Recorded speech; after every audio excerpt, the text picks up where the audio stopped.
Last quote ഞാൻ വായിക്കാം. Of everyone like her who prioritizes public opinion over the truth over justice.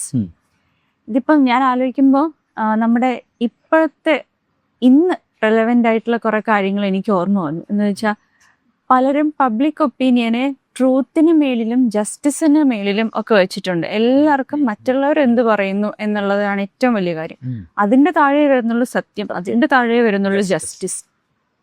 ഇപ്പം ഒരു കല്യാണം നടത്തുകയാണെങ്കിൽ തന്നെ ഇപ്പം ഞാൻ ഒരച്ഛന് ഞാനത് എങ്ങനെ നടത്തി, ഇപ്പം ഞാൻ ഇത്രയും സ്വർണ്ണം ഇട്ട് കൊടുത്തിട്ടാണ് നടത്തിയത്, ഞാൻ ഇത്രയും പേരെ വിളിച്ചിട്ടാണ് നടത്തിയത്, ഞാൻ ഇത്ര വലിയ ഓഡിറ്റോറിയത്തിൽ ഇത്രയും കാശ് ചിലവാക്കിയിട്ടാണ് ഞാൻ നടത്തിയത്, ഞാൻ ഇങ്ങനെയൊക്കെ നടത്തിയില്ലെങ്കിൽ നാട്ടുകാരെന്ത് പറയും, അങ്ങനത്തെ ഒരു സംഭവമുണ്ട്. അപ്പോൾ ഇതിനകത്തത് റെലവെൻ്റ് ആയിട്ടുള്ളത് വേറൊരു കോണ്ടെക്സ്റ്റിലാണ്. എന്നാലും ഈ ഒരു കോട്ട് വായിച്ചപ്പോൾ എനിക്കതെല്ലാം ഓർമ്മ എന്നുള്ളതാണ്. That actually speaks about character അല്ലേ, ഒരു പൊതുവെ ക്യാരക്ടേഴ്സ് അങ്ങനെയാണ് എന്നുള്ളത് വെനസ്ഡേ പറയുന്നതായിട്ട് അങ്ങനല്ലേ? അതെ, അങ്ങനെയാണ്. കൂടുതൽ ആൾക്കാരും പബ്ലിക് ഒപ്പീനിയനെയാണ് കൂടുതൽ വില കൊടുക്കുന്നത് എന്നുള്ളതാണ്.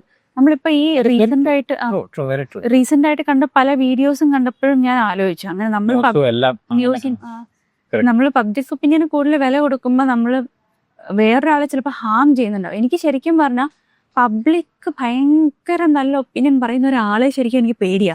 എന്ന് വെച്ചാൽ അയാൾ എന്തൊക്കെ സാക്രിഫൈസ് ചെയ്തിട്ടുണ്ടാവാം, അയാൾ ആരെയൊക്കെ ഹേർട്ട് ചെയ്തിട്ടുണ്ടാവാം ഈ പബ്ലിക്കിന്റെ കണ്ണിൽ ഭയങ്കര നല്ലതായിട്ട് നിൽക്കാൻ എന്നുള്ളത് എനിക്ക് ഭയങ്കര ഫാമിലി ആയിട്ടുള്ള ഒരു കാര്യമാണ് എപ്പോഴും. ഞാൻ ബ്ലാക്ക് ഹ്യൂമർ ഇത്രയും വലിയൊരു സീരിയസ് തോട്ട് ഉണ്ടെന്നല്ലോ